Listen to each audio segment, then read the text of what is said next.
or bathing in exactly the place where I had saved Weena, and that suddenly gave me a keen stab of pain. And like blots upon the landscape rose the cupolas above the ways to the underworld. I understood now what all the beauty of the overworld people covered. Very pleasant was their day, as pleasant as the day of the cattle in the field. Like the cattle, they knew of no enemies and provided against no needs, and their end was the same. I grieved to think how brief the dream of the human intellect had been. It had committed suicide. It had set itself steadfastly towards comfort and ease, a balanced society.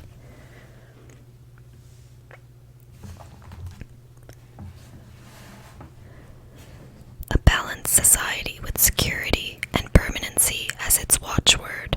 It had attained its hopes to come to this at last. Once life and property must have reached almost absolute safety. The rich had been assured of his wealth and comfort, the toiler assured of his life and work. No doubt in that perfect world there had been no unemployed problem, no social question left unsolved, and a great quiet had followed. It is a law of nature we overlook, that intellectual versatility is the compensation for change, danger, and trouble. An animal perfectly in harmony with its environment is a perfect mechanism. Nature never appeals to intelligence until habit and instinct are useless. There is no intelligence where there is no change and no need of change.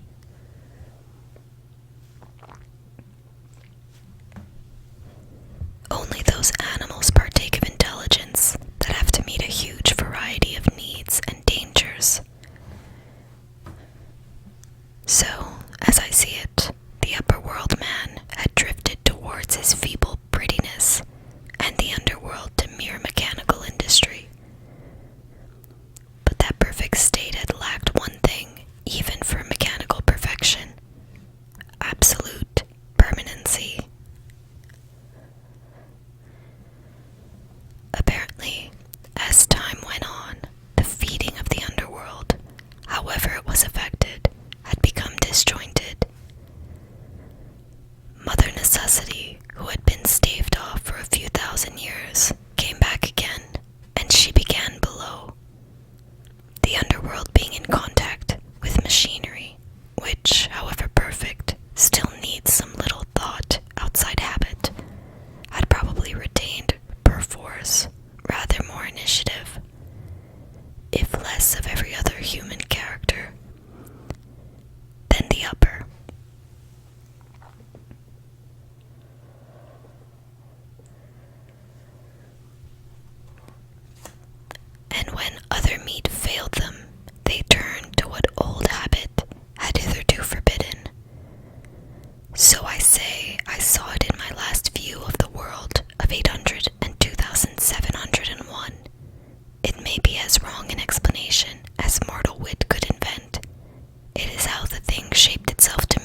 a most unexpected thing.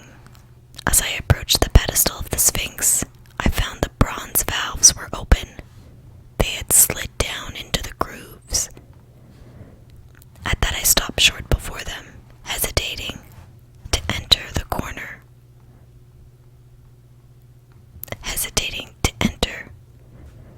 Within was a small apartment, and on a raised place in the corner of this was the time machine. I had the small levers in my pocket, so here, after all my elaborate preparations for the siege of the White Sphinx, was a meek surrender. I threw my iron bar away, almost sorry not to use it.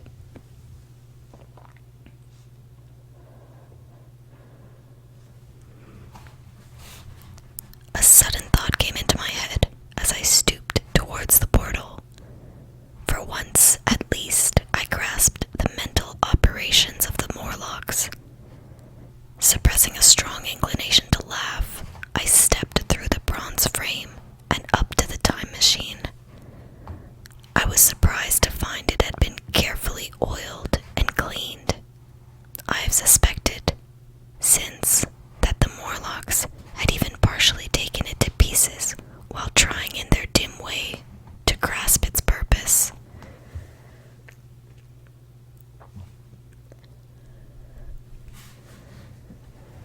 Now, as I stood and examined it, finding a pleasure in the mere touch of the contrivance, the thing I had expected happened. The bronze panels suddenly slid up and struck the frame with a clang. I was in the dark, trapped, so the Morlocks thought. At that I chuckled gleefully. I could already hear their murmuring laughter as they came towards me. Very calmly I tried to strike the match. I had only to fix on the levers and to part them like a ghost. But I had overlooked one little thing. The matches were of that abominable kind that light only on the box.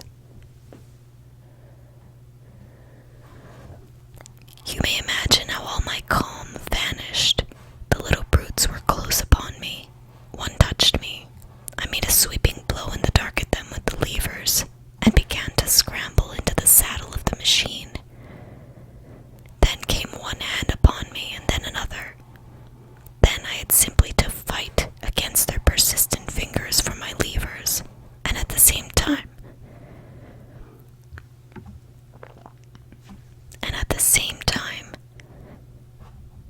feel for the studs over which these fitted.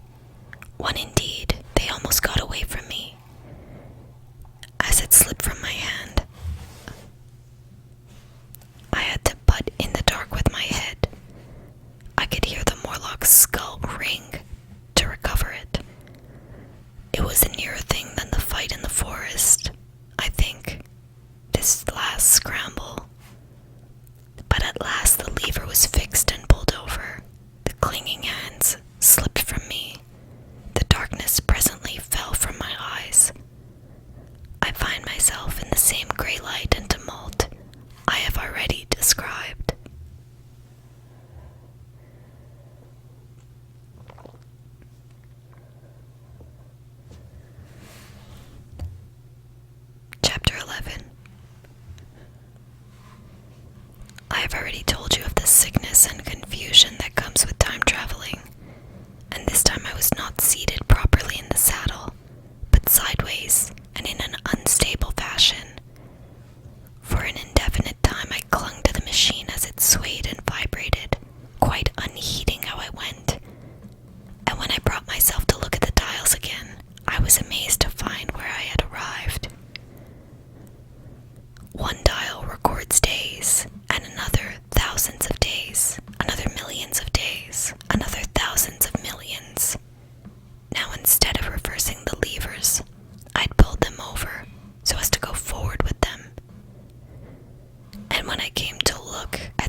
It simply rose and fell in the west and grew ever broader and more red.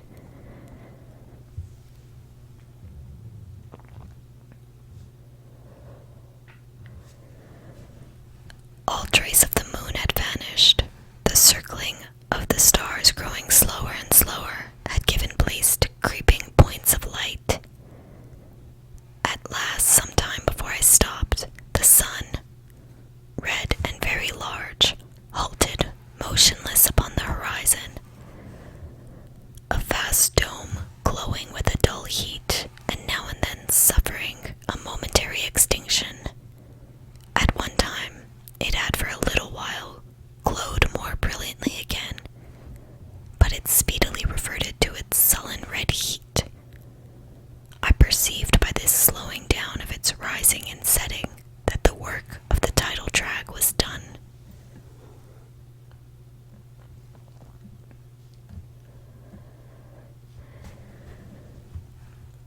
The earth had come to rest with one face to the sun, even as in our own time the moon faces the earth. Very cautiously, for I remembered my former headlong fall, I began to reverse my motion.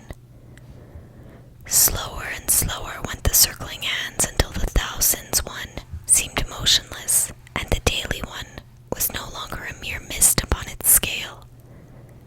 Still slower until the dim outlines of a desolate beach grew visible.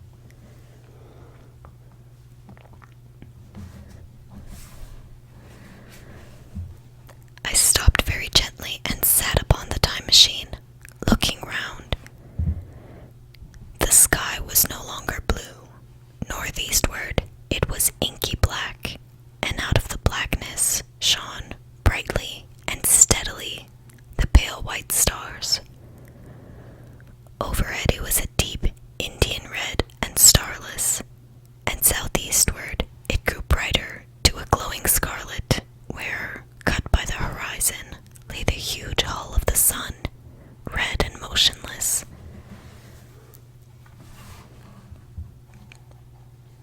The rocks about me were of a harsh reddish color, and all the trace of life that I could see at first was the intensely green vegetation that covered every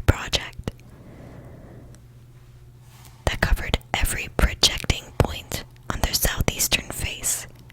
It was the same rich green that one sees on forest moss or on the lickening caves, which like these grow in a perpetual twilight.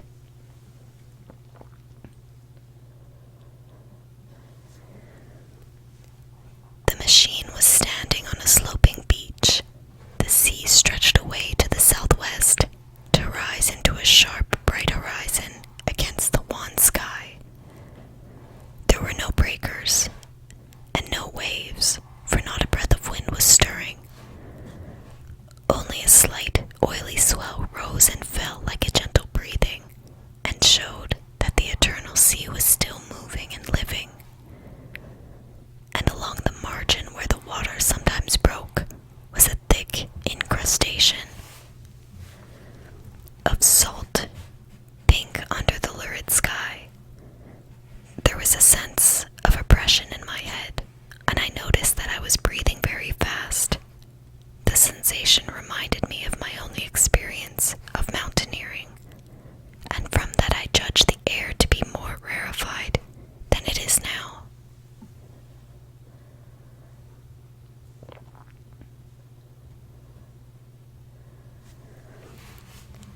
Far away up the desolate slope, I heard a harsh scream and saw a thing like a huge white butterfly go slanting and fluttering up into the sky and circling, disappear over some low hillocks beyond. The sound of its voice was so dismal that I shivered and seated myself more firmly upon the machine. Looking round me again, I saw that quite near what I had taken to be a reddish mass of rock was moving slowly towards me. Then I saw the thing was really a monstrous crab-like creature. Can you imagine a crab as large as yonder table, with its many legs moving slowly and uncertainly,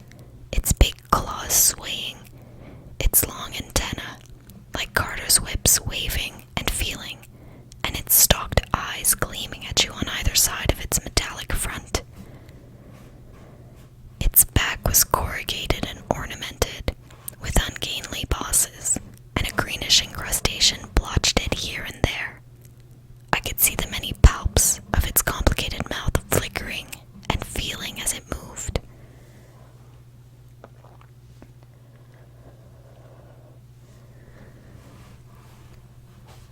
As I stared at this sinister apparition crawling towards me, I felt a tickling on my cheek, as though a fly had lighted there. I tried to brush it away with my hand, but in a moment it returned, and almost immediately came by another ear. I struck at this and caught something thread-like. It was drawn swiftly out of my hand. With a frightful qualm, I turned, and I saw that I had grasped the antenna of another monstrous crab that stood just behind me. Its evil eyes were wriggling on their stalks, its mouth was all alive with appetite, and its vast, ungainly claws, smeared with an algal slime, were descending upon me.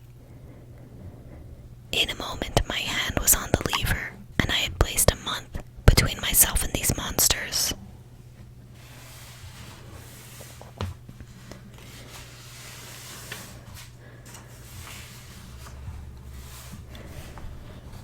But I was still on the same beach, and I saw them distinctly now, as soon as I stepped.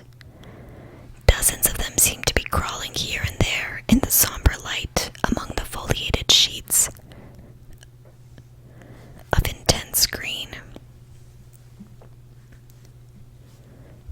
I cannot convey the sense of abominable desolation that hung over the world. The red eastern sky, the northward blackness, the salt Dead Sea, the stony beach crawling with these foul, slow-stirring monsters, the uniform, poisonous-looking green of the lichenous plants, the thin air that hurts one's lungs, all contributed to an appalling effect.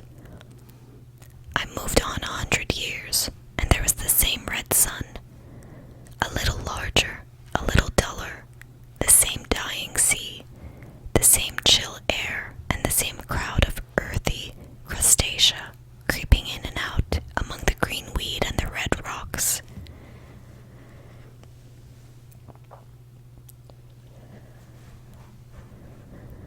And in the westward sky I saw a curved pale line like a vast new moon.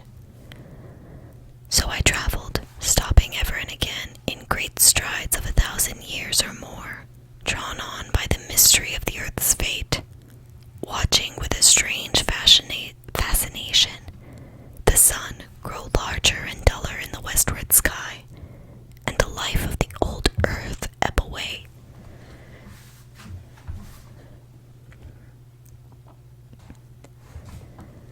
At last, more than 30 million years hence, the huge red-hot dome of the sun had come to obscure nearly a tenth part of the darkling heavens.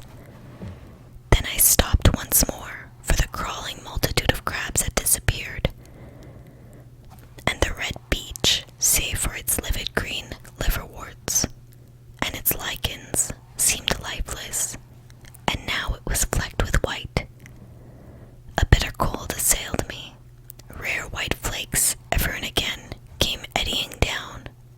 To the northeastward the glare of snow lay under the starlight of the sable sky, and I can see an undulating crest of hillocks, pinkish white.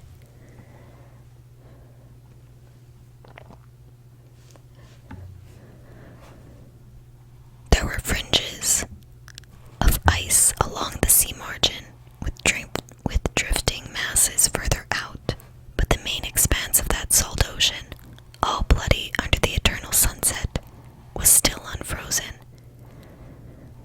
I looked about me to see if any traces of animal life remained. A certain indefinable apprehension still kept me in the saddle of the machine, but I saw nothing moving. In earth or sky or sea, the green slime on the rocks alone testified that life was not extinct. A shallow sandbank had appeared in the sea, and the water had receded from the beach.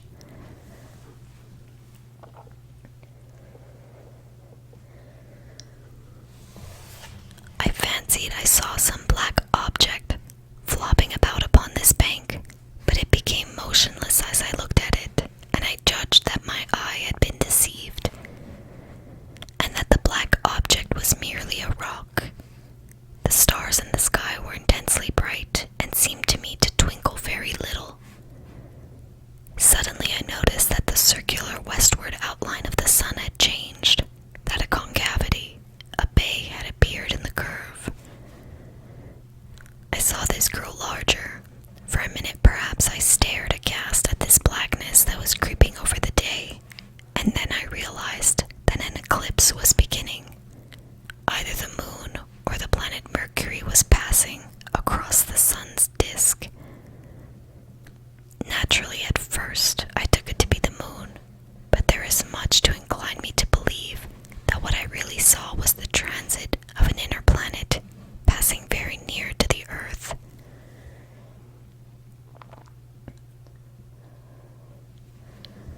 The darkness grew apace. A cold wind began to blow in freshening gusts from the east, and the showering white flakes in the air increased in number. From the edge of the sea came a ripple and whisper. Beyond those lifeless sounds, the world was silent. Silent. It would be hard to convey the stillness of it.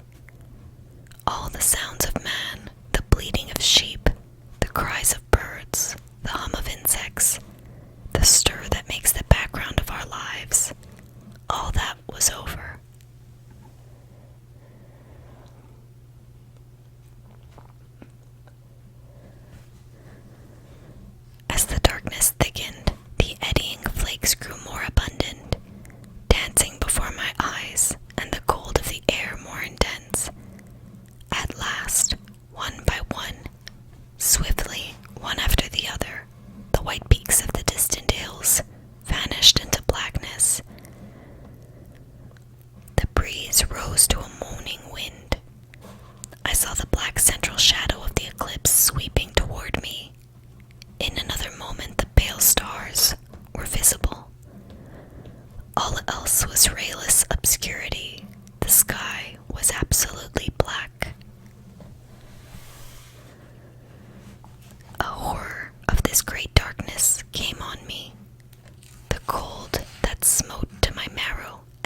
I saw the Pall Mall Gazette on the table by the door.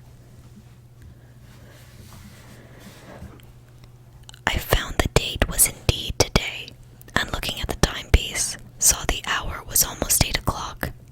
I heard your voices and the clatter of plates. I hesitated. I felt so sick and weak. Then I sniffed good wholesome meat and opened the door on you. You know the rest. I washed and dined, and now I am telling you the story. I know, he said after a pause, that all this will be absolutely incredible to you. To me, the one incredible thing is that I am here tonight in this old familiar room.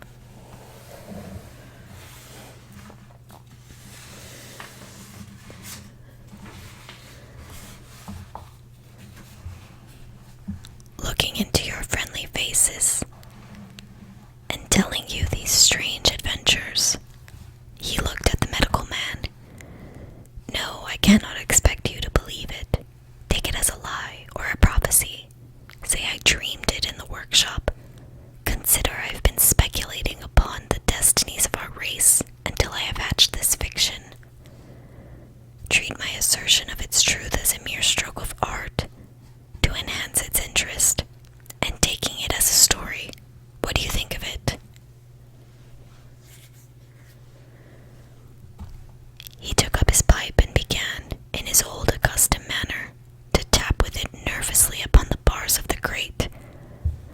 There was a momentary stillness, then chairs began to creak and shoes to scrape upon the carpet. I took my eyes off the time traveler's face and looked round at his audience. They were in the dark, and little spots of color swam before them. The medical man seemed absorbed in the contemplation of our host. The editor was looking hard at the end of his cigar. The sixth. The journalist fumbled for his watch. The others, as far as I remember, were motionless. The editor stood up with a sigh. What a pity it is you're not a writer of stories, he said, putting his hand on the time traveler's shoulder. You don't believe it? Well, I thought not. The time traveler turned to us. Where are the matches? He said. He lit one and spoke over his pipe, puffing. To tell you the truth, I hardly believe it myself. And yet... His eyes fell with a mute inquiry upon the withered, white flowers upon the little table. Then he turned over the hand, holding his pipe, and I saw he was looking at some half-healed scars on his knuckles.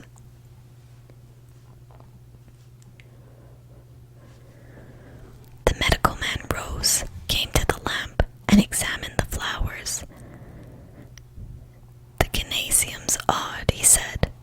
The psychologist leaned forward to see, holding out his hand for a specimen. I'm hanged if it isn't 1:45, said the journalist. How shall we get home?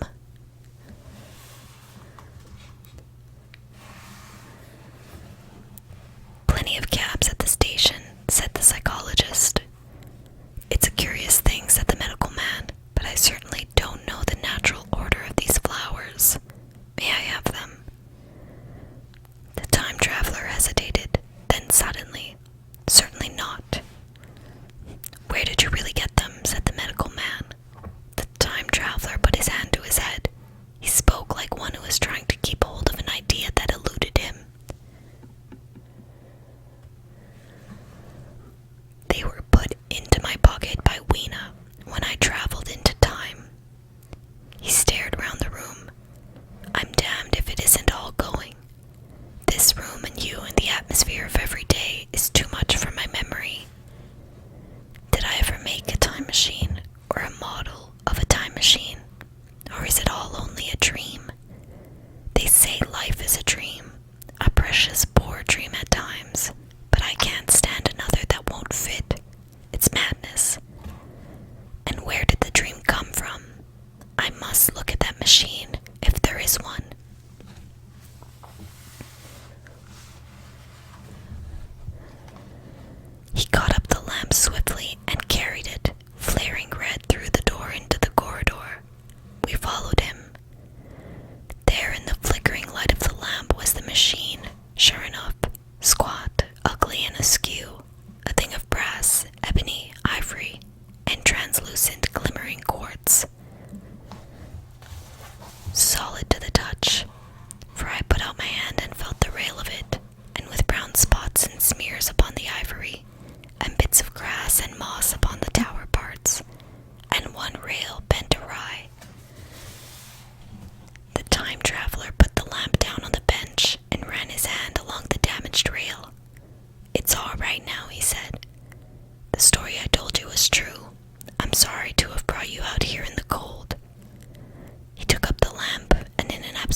glass and helped the editor on with his coat.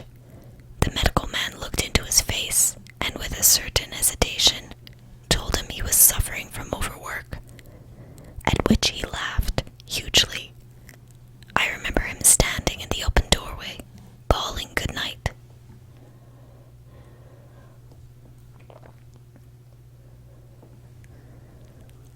I shared a cab with the editor. He thought the tale a gaudy lie. For my own part, I was unable to come to a conclusion. The story was so fantastic and incredible, the telling so credible.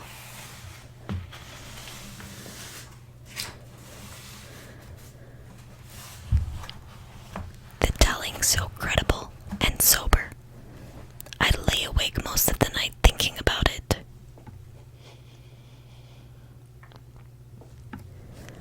I determined to go next day and see the time traveler again. I was told he was in the laboratory, and being on easy terms in the house, I went up to him. The laboratory, however, was empty. I stared for a minute at the time machine, and put out my hand and touched the lever. At that, the squat, substantial-looking mass swayed like a bough shaken by the wind. Its instability startled me extremely, and I had a queer reminiscence of the childish days when I used to be forbidden to meddle. I came back through the corridor. The time traveler met me in the smoking room. He was coming from the house. He had a small camera under one arm and a knapsack under the other. He laughed when he saw me and gave me an elbow to shake. "I'm frightfully busy," said he, "with that thing in there."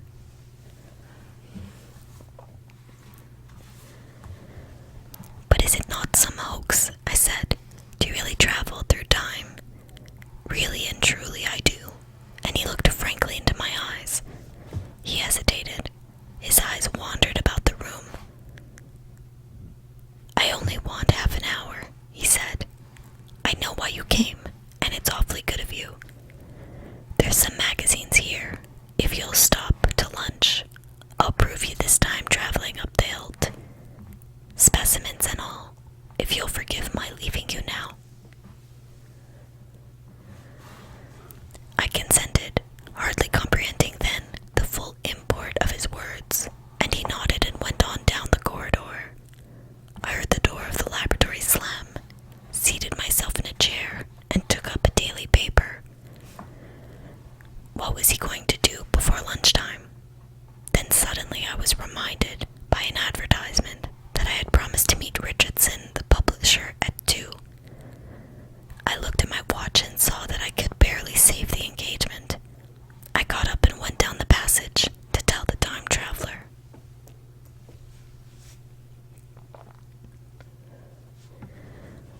As I took hold of the handle of the door, I heard an exclamation, oddly truncated at the end, and a click and a thud.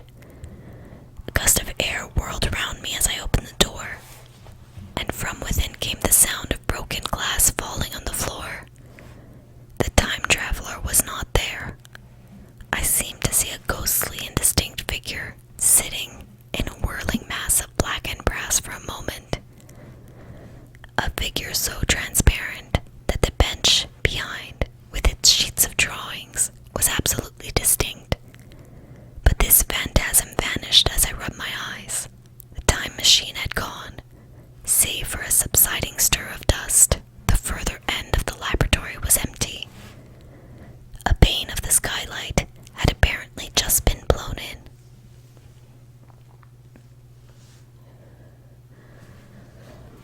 I felt an unreasonable amazement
hairy savages of the age of unpolished stone, into the abysses of the Cretaceous Sea, or among the grotesque saurians, the huge reptilian brutes of the Jurassic times.